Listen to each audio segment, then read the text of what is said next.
Hello, friends, and welcome to another episode of It's Not All Rainbows. I'm your host, Lindsay Goodman. I'm a certified trauma recovery coach, and I'm also a survivor of abuse in a queer relationship.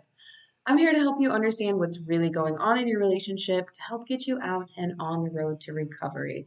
Today, I'm going to talk to you about making that final move of going no contact. I feel like a lot of people are very hesitant to do that. A lot of people, for whatever reason, have many things that are holding them back, which makes sense. But I am hoping to talk about some of those things and validate your feelings and help you feel more confident in moving forward with that decision to go no contact with anyone who is uncomfortable for you to be around. I'm not just talking about your abuser, I'm talking about anyone else who makes you feel like crap. Before we begin, let's talk about our struggles, my struggles and successes for this week. A struggle is that I'm really tired. It's been a rough week for sleep for me. I don't know if you can tell on YouTube. I'm just looking real frazzled today. Feeling really frazzled as well. Um, a success is, oh my, why would this be so difficult? Um, I'm really proud of myself. If you don't know, I've been traveling with my son for 2 months. We travel every summer. This year, I made it a little bit longer than last year. I pushed it out by like 2 extra weeks. And of course, there's been ups and downs. I'm traveling alone with a 5-year-old. We get tired, we get annoyed with each other, we have struggles. But I'm really proud of myself and how far I've come with my patience, and my ability to manage those hard times because last year and the year before that, when those things came up, it was a lot harder for me to calmly work through those things because obviously I was a lot closer to having been abused. My nervous system was still really whack. And again, I'm not perfect. I've had moments where I've been like, "Ah, I'm going to lose my mind. I need a break." But I'm really proud of myself. I'm very, very proud of myself. And I'm proud of my son too. We've done a really good job. Um, so, yeah. Okay, let's talk about it.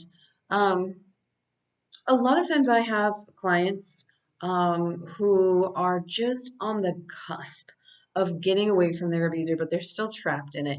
They're still in what I call it shoots and ladders. You're in the game of shoots and ladders, which you've been in from the very beginning. And you're still in it. Like you feel like you're getting close to the finish line and boop, shoots. Because this person still has access to you. Or maybe not, maybe they're not talking to you that much, maybe they're not around that much, but someone else is giving you information about them or giving them information about you. There's still some kind of connection there that's keeping you treading water. And so what we want to do is get you to the point where you feel comfortable and confident and sure that this is the right thing to do. Because usually when we're on this little cusp, we're still questioning ourselves. Is this the right thing to do? Is that mean? Is there any other way to do it? Um, can I still talk to them once a week or can we just do it this way so that, like we all come up with all these different ways to sort of try to control the flow of communications. Like, well, I have them blocked on this and this, and I told them that we could only talk through email or, um, whatever it is. We're trying to control it because we're trying to free ourselves and we're trying to maintain our own emotional regulation while we're trying to break a trauma bond, which is very difficult to do. The issue with that is if they still have access to you, they're still playing games with you. So even if they say, okay, cool, I'll only email you, they're still going to be coming at you with, well, I was hoping that maybe we could just have a phone call, or I was hoping we could meet up next week. I was hoping they're always going to be, I don't like to use always and never, but you know what I'm saying.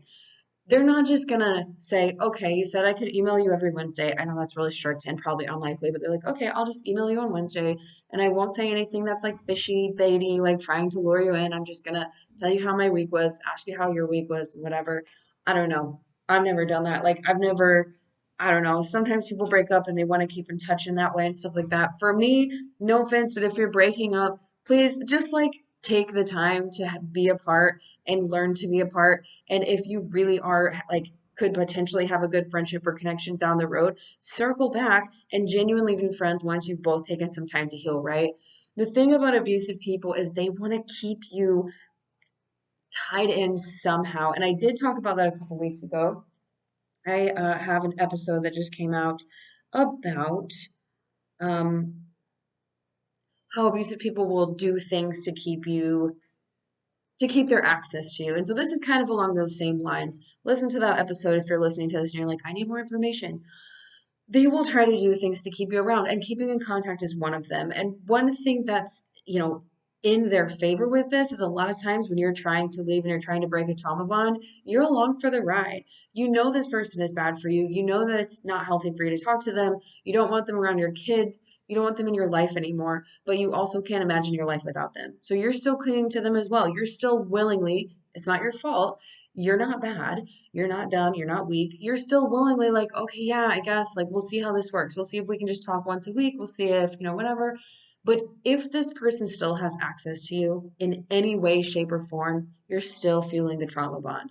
They're pumping those flames up. It's still happening. Anytime you see their name in your inbox, on your phone, they're coming to your front door, bringing you, I don't know, muffins or flowers or whatever. It's fueling your trauma bond.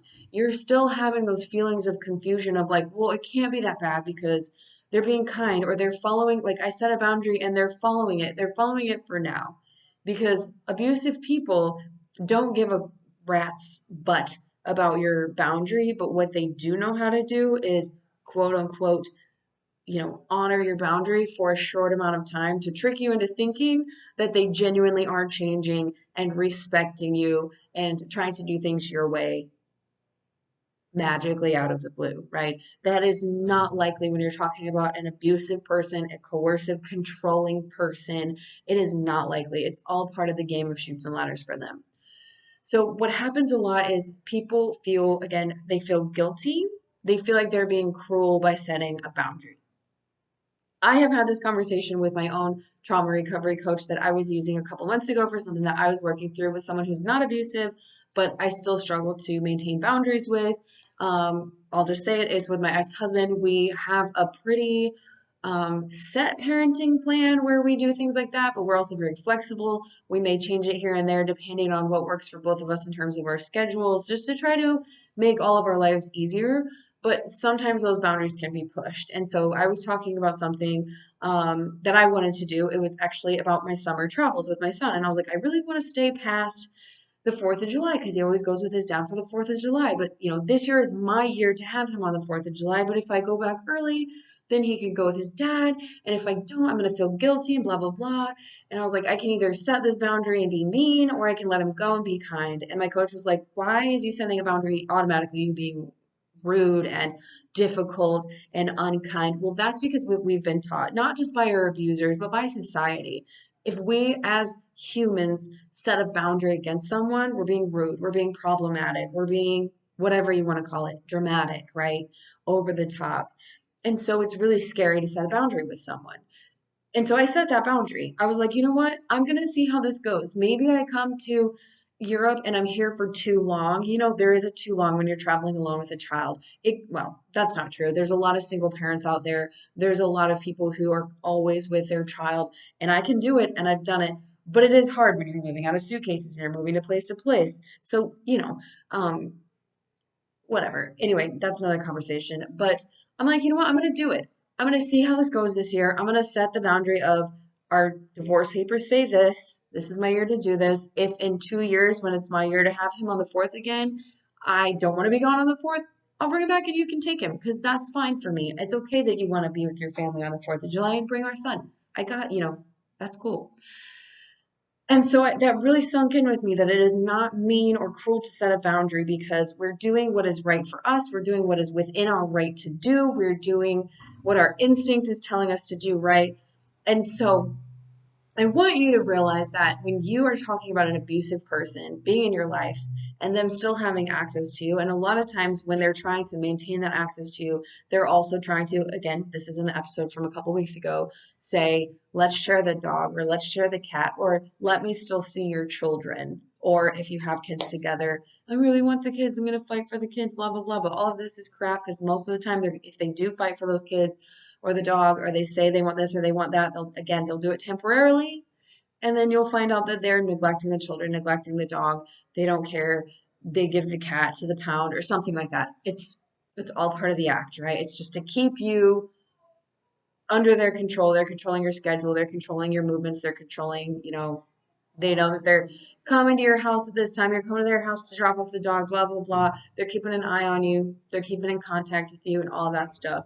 So anyway, When we choose not to set that boundary and we choose not to go no contact and we choose XYZ, we're choosing their quote unquote well being over ours. And their well being is crap because they don't really need us to be in their lives to be okay. They could change us out with anybody. They could change us out like they change their underwear or their toothbrush or whatever, which this is a known fact. I'm not just saying this to be dramatic. A lot of abusive people have really poor hygiene. I don't know why that is. I don't know why that is. I have seen that talked about in other places. So maybe they're not changing you out enough. Anyway, sorry, that was a little side note. They are telling you they can't live without you. They can't live without your kids. They can't live without the dog, but they've probably got 10 people lined up ready in case you don't comply with their demands to stay in contact with them, to share the animal or whatever, right? I found that out very quickly. It was, I need the dog, I need the kid, I need the whatever. But there was someone on the back burner. And if that person hadn't taken the bait, there probably would have been one more, two more, three more. Who knows? We will never know, right? Hopefully.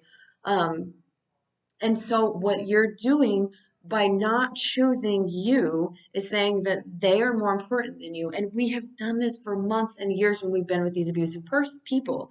We have set aside our own well being, our sleep, our mental health, our physical health, our children, our families, our jobs, everything for these people because they're setting all these crazy rules and doing all these things and keeping us on eggshells and all of that. And it's time for you to be the one to say, absolutely not. I am important. I am valuable. I deserve to be safe and free and calm. And you are not that for me. You are no longer going to have power over me. I'm going to set this boundary. I'm going to block you on everything. I'm going to go no contact. Heck no, I'm not sharing my dog with you. Heck no, you can't see my kids anymore because you are not safe for them to be around. You were harmful to them when I was in the same room with you. So why would I let you see them right now? All of that. And then, of course, when you do that, you're going to have to break the trauma bond. You're going to have to work. You're going to have to heal. You're going to have to do all this stuff. And I know that sounds really daunting, but you can do it. If I can do it, you can do it. So, who is more important? Who is really more important? And I know if you're still in it, you're still talking to them and you're still in the trauma bond, you're like, well, they really are. And I want them to love me and I want them, even though they're horrible and I don't want to see them anymore. They're so important. I don't want to hurt them. And they need me because they told me they were going to unalive themselves if I went away or they were going to this or they can, whatever they said. Stop it. Stop that flow of information and tell yourself. And if you don't tell yourself, I'll tell you for you. You are valuable. You are worthy. You are lovable. You are important. And you deserve to heal. You deserve to have this person out of your life once and for all. And I know that a lot of you, just like me, are on round 47 of this cycle, right? It just goes around and around and around. I know I keep using chutes and ladders. I'm thinking about this freaking fair ride that like pins you against the wall and spins around and around and around. And you're like, okay, I'm going to throw up. I want to get off. I've never done that one. It's disgusting. I don't like spinning rides. You're like, I want to get off this. And the abusive person is like, I'm not stopping this ride. I like having you on this ride. I'm watching you suffer. You look like you're about to throw up. I love this. I'm going to crack open a beer and just watch. That is what they do. And you deserve to be like, actually, I have the emergency exit right here. Bye. Crack open your beer by yourself, cry in it. Not my problem. They are not your problem. It is not your circus. It is not your monkey. They can be their own circus and monkey, and you can be free. Free as a bird. You deserve it. Okay, now I'm just doing all these analogies. I do a lot of analogies. I'm a very visual person. Anyway, I'm going to go ahead and wrap this up today. I hope that that was helpful for you. Um, I can be I can be pretty honest when it comes to being a trauma recovery coach. I'll never say anything that's cruel or, like harsh, like you need to do this. I don't tell people, well, you have to do this or whatever. But I can tell you, I know what it's like to be where you are, and I know what it feels like to be on the other side. And I want you to be on the other side with me. I want you to be over here and free and healthy and safe. And I know that you want that too. So when I'm sitting over here and I'm like, just set that boundary and just block them and just all this stuff. It's because I know what it's like over here. And I'm trying to get you over here with me. So anyway, that is all for today. If you like this episode, whether you're listening on YouTube or you're listening on Spotify or Apple Podcasts, wherever you're listening to this, please rate, review, subscribe. I really want to get this into the ears of the people who need it the most. And all of your interactions really help to make that happen. If you want to do some coaching with me, you can go to thelindsaygibman.com and click on the coaching tab. You can see all the options I have available and the prices and my availability. Everything is right there. I would love to work with you. If you're listening to this, like, oh my gosh, I just need that 30-minute or 60-minute session, or maybe it's a couple weeks because I have a 6-week package as well. I just need someone to guide me through this. That is why I'm here, because I became what I needed when I was leaving, and I want to be able to offer that to you. So check that out if you're interested.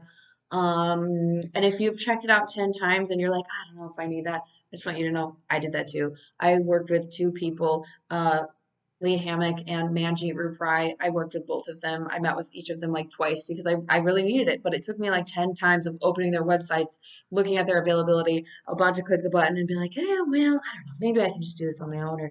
And you can. You can do it on your own. You don't have to work with a coach, but we are here. And again, if it's not me, there's there's lots of other people out here that can help you, I think.